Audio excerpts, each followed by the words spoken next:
नमस्कार दोस्तों, कैसे हैं आप।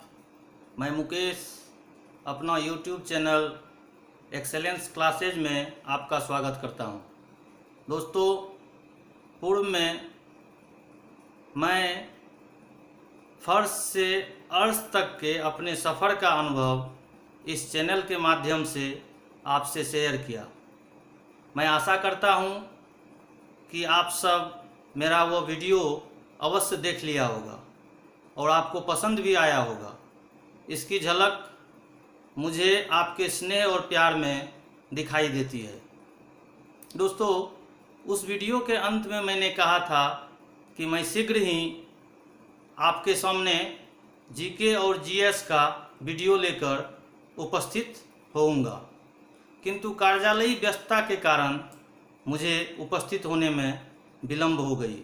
दोस्तों, मैंने यह भी कहा था कि आपके जो दूसरे पेपर मैथ्स हैं उसके लिए मैं एक अनुभवी टीचर इस चैनल पर लाऊंगा, और इस क्रम में मैंने सुमित जी से संपर्क स्थापित किया और सुमित जी ने भी खुशीपूर्वक मेरे प्रस्ताव को स्वीकार कर लिए और अपना बहुमूल्य समय इस चैनल को दिए। यह मेरे लिए बड़ी ही खुशी की बात है और हम सबों के लिए खुशी की बात है, क्योंकि सुमित जी मैथ्स के एक प्रोफिशिएंट टीचर हैं। मैथ्स में उनकी अपनी एक अलग समझ है, गट्स है, और मैं आशा करता हूं कि उनका सेशन आपको काफ़ी पसंद आया होगा और इसी तरह आप अपना स्नेह और प्यार उन्हें देते रहें और वो अपना बेस्ट आप तक पहुंचाते रहेंगे। तो चलिए दोस्तों, अब मैं अपना सेशन प्रारंभ करने जा रहा हूं। दोस्तों, आज का जो मेरा ये सेशन है वो मध्यकालीन भारतीय इतिहास से संबंधित है। आज मैं मध्यकालीन भारतीय इतिहास में इस्लाम के उत्कर्ष के बारे में मैं अपना ज्ञान आपके साथ साझा करूंगा। तो चलिए दोस्त, हम आगे बढ़ते हैं। अब इस्लाम धर्म का उदय अरब में हुआ था। दोस्तों, अरब एशिया महाद्वीप के दक्षिण पश्चिम में स्थित है और यहीं पर इस्लाम धर्म का उदय हुआ था। इसके प्रवर्तक मोहम्मद साहब थे। इस्लाम धर्म के प्रवर्तक मोहम्मद साहब थे। मोहम्मद साहब का जन्म 570 ईस्वी में मक्का के कुरैश कबीले में हुआ था। ये कुरैश कबीले काफ़ी समृद्ध कबीले थे मक्का के। चलिए दोस्तों, अब हम आगे बढ़ते हैं। मोहम्मद साहब के सगे संबंधी के बारे में हम थोड़ा सा डिस्कस कर लें। तो मोहम्मद साहब के पिता का नाम अब्दुल्ला था। मोहम्मद साहब के जन्म से पूर्व ही उनके पिता की मृत्यु हो गई थी। उनकी माता का नाम अमीना था और मोहम्मद साहब जब केवल 6 वर्ष की अवस्था के थे तभी उनकी माता चल बसी। फलतः उनका लालन पालन उनके चाचा अबू तालिब ने किया था। अबू तालिब एक व्यापारी थे। मोहम्मद साहब की पत्नी का नाम खदीजा था। खदीजा एक मुस्लिम विधवा थी और मोहम्मद साहब से खदीजा काफ़ी अधिक प्रभावित हुई और 40 वर्ष की अवस्था में खदीजा ने मोहम्मद साहब से विवाह कर लिया और उस समय मोहम्मद साहब की आयु केवल 25 वर्ष की थी। तो चलिए अब आगे बढ़ते हैं। मोहम्मद साहब की पुत्री का नाम फातिमा था और मोहम्मद साहब के भतीजा का नाम अली था, जिससे कि मोहम्मद साहब ने अपनी पुत्री की शादी करवा दी। तो इस प्रकार अली मोहम्मद साहब के भतीजे और दामाद दोनों थे। चलिए अब आगे बढ़ते हैं। दोस्तों, मोहम्मद साहब के बचपन का नाम अल अमीन था। कुरान में उन्हें मोहम्मद और अहमद के नाम से भी जाना जाता है। ईसाई पादरी बहिरा के उपदेश से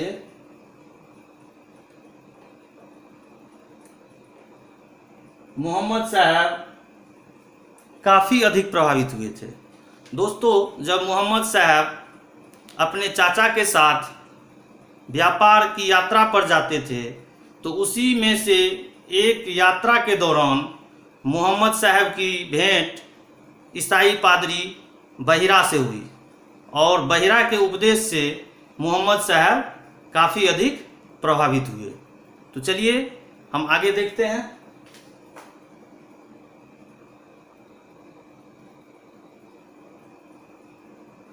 छः सौ 10 ईस्वी में हीरा नामक गुफा में मोहम्मद साहब को ज्ञान की प्राप्ति हुई और इसे इस्लाम में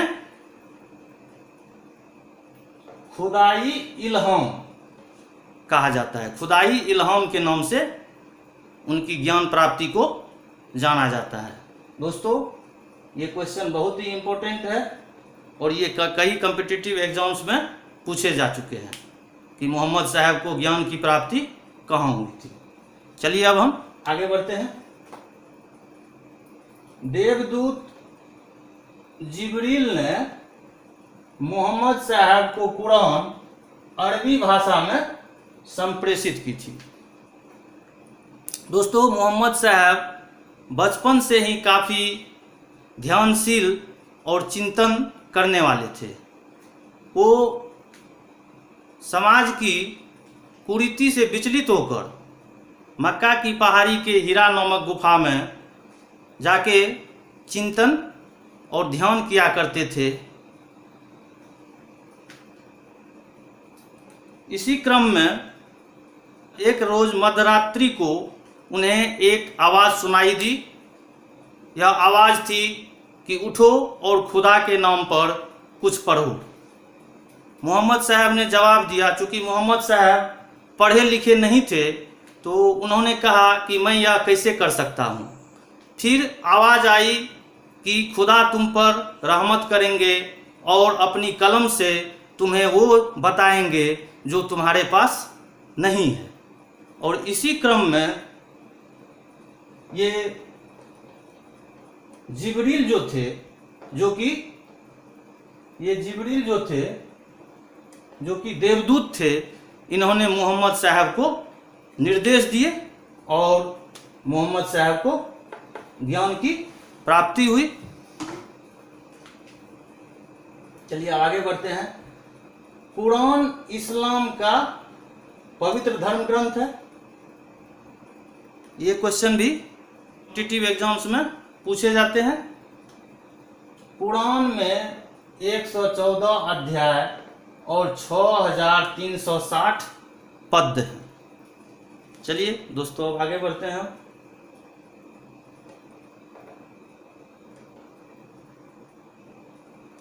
24 सितंबर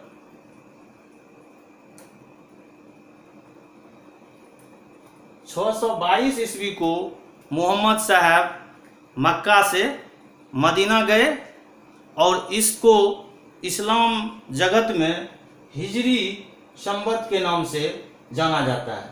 दोस्तों, ये प्रश्न भी कई कॉम्पिटिटिव एग्जाम्स में पूछे जा चुके हैं, इसलिए इन प्रश्नों पर आप अपना ज़्यादा फोकस करें।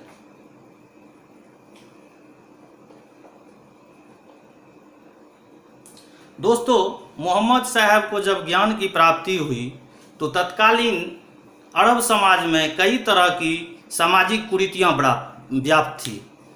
उस समय लड़की को, एक महिला के कई सारे पति होते थे, जुआ, शराबखोरी इत्यादि की प्रथा उस समय प्रचलित थी। तो मोहम्मद साहब इन कुरीतियों का विरोध करने लगे। उन्होंने मूर्ति पूजा का भी विरोध किया और उस समय मक्का में पवित्र स्थान काबा था, जिसमें कि कई जो है तीर्थयात्री आते थे और उनसे कुरैशों को काफ़ी अधिक आय होती थी।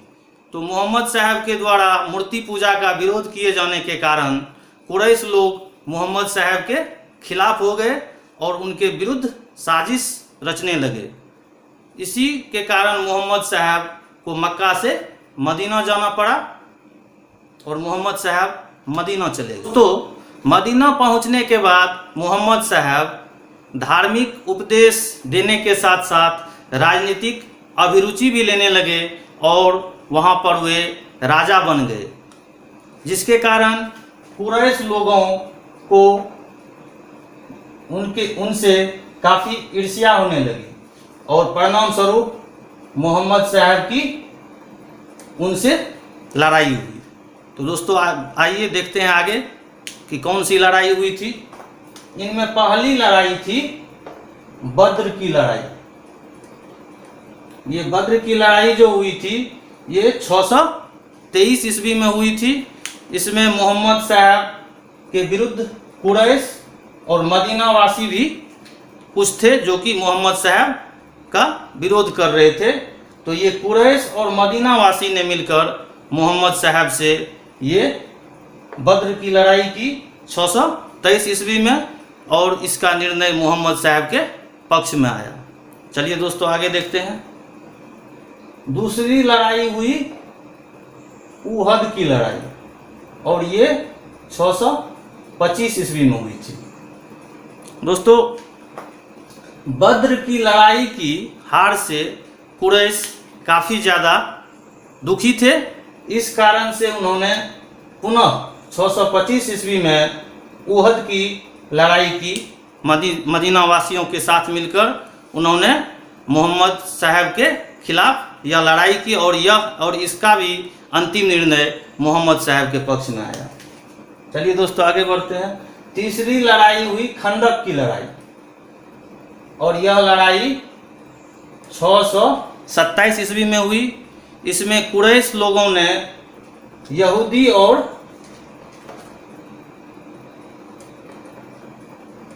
बछुओं का भी साथ लिया और फिर भी इसमें जो है अंतिम परिणाम जो है वो मोहम्मद साहब के पक्ष में ही आया।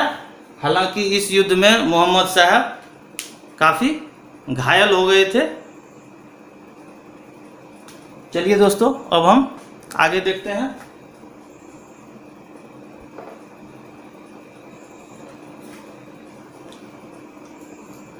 खंदक की लड़ाई में मिली जीत से मोहम्मद साहब काफ़ी शक्तिशाली हो गए थे और मोहम्मद साहब 630 ईस्वी में लगभग 1000 अपने अनुयायियों को लेकर मक्का पर आक्रमण कर दिए और उन्होंने मक्का को जीत लिया। मक्का को जीतने के बाद मोहम्मद साहब ने मक्का में एकेश्वरवाद की स्थापना की। दोस्तों हम जानें कि ये एकेश्वरवाद क्या होता है।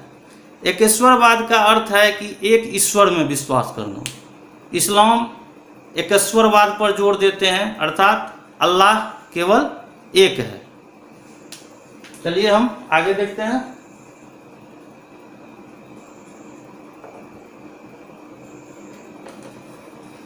मोहम्मद साहब ने कुरान की शिक्षाओं का उपदेश दिया। चलिए दोस्तों हम आगे देखते हैं।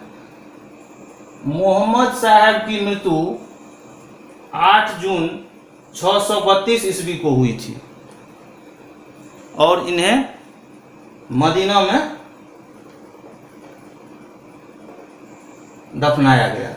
ये दोनों क्वेश्चन कॉम्पिटिटिव एग्जाम्स में पूछे जाते हैं जिस पर आप ध्यान देंगे। चलिए दोस्तों अब हम आगे बढ़ते हैं।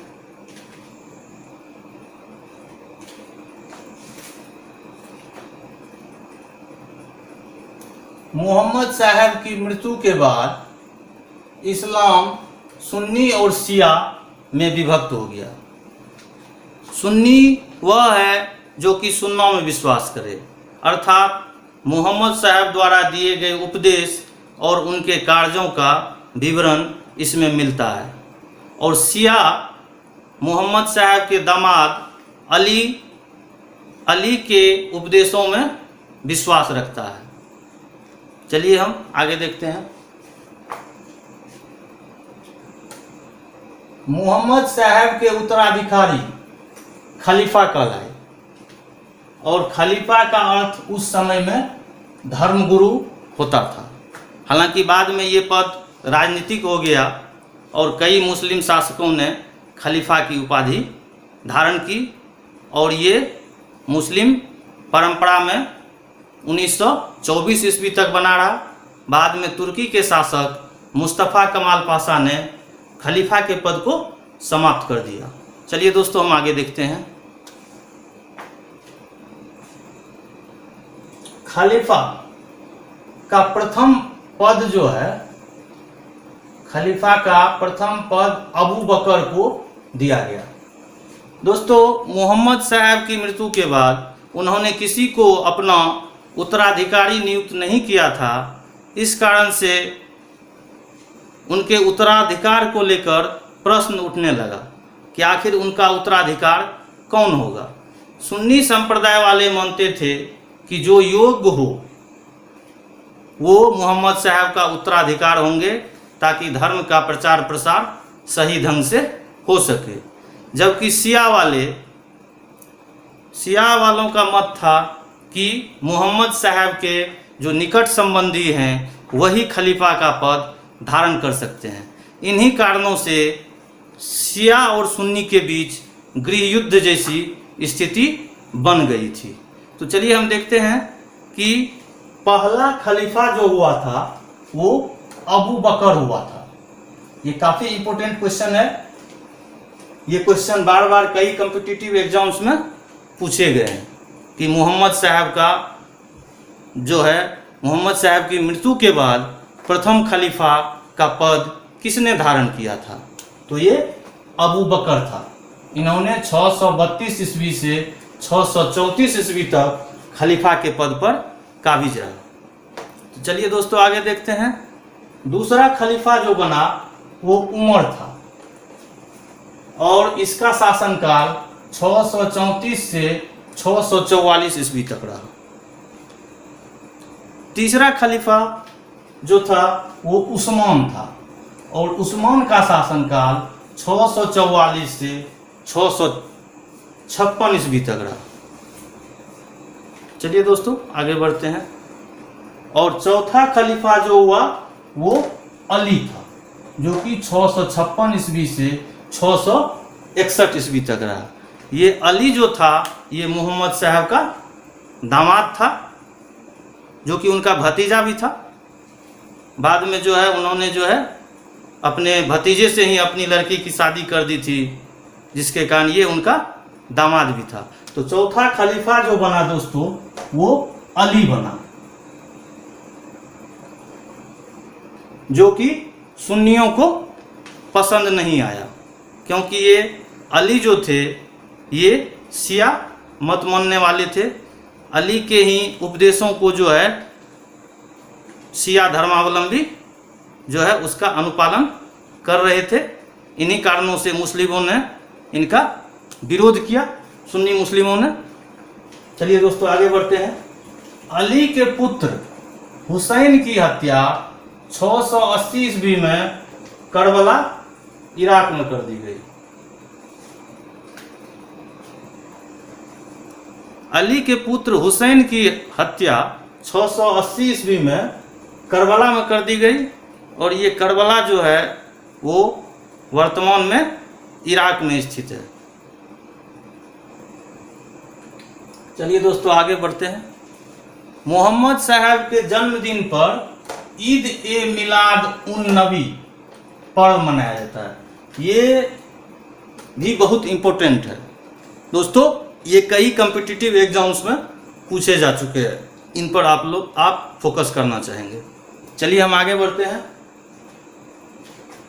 भारत में इस्लाम अरबों के जरिए आया। दोस्तों, अरब का 712 ईस्वी में सिंध पर आक्रमण हुआ था, जिसमें कि मोहम्मद कासिम ने सिंध पर अधिकार कर लिया था और सबसे पहले भारत में इस्लाम का जो आगमन हुआ वो सिंध प्रदेश में ही हुआ और वहीं जो है उसका सबसे ज़्यादा प्रसार हुआ। इस्लाम का जो है प्रथम प्रसार वो सिंध प्रदेश में ही हुआ था। वहाँ का शासक जो था वो राजा दाहिर था, जो कि ब्राह्मण था, और मोहम्मद बिन कासिम ने उन्हें हराकर वहाँ जो है मुस्लिम साम्राज्य की स्थापना की थी।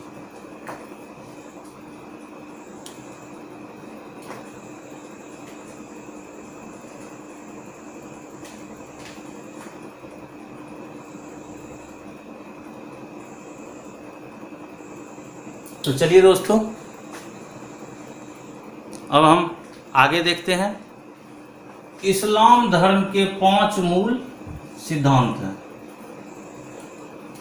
क्या सब है हम देखते हैं। पहला है कलमा पढ़ना। इसका अर्थ है कि सर्वशक्तिमान अल्लाह और पैगंबर अर्थात अल्लाह के रसूल पर हमें विश्वास रखनी चाहिए। दूसरा है नमाज पढ़ना, अर्थात दिन में कम से कम 5 बार प्रार्थना करनी चाहिए। तीसरा है ज़कात। ये ज़कात जो है दोस्तों, ये एक मुस्लिम कर था और ये आय का 2.5% जो है इसमें जो है ये दान में दिया जाता था। चौथा है रमजान, अर्थात वर्ष के पवित्र महीनों में व्रत रखना। और 5वां है हज,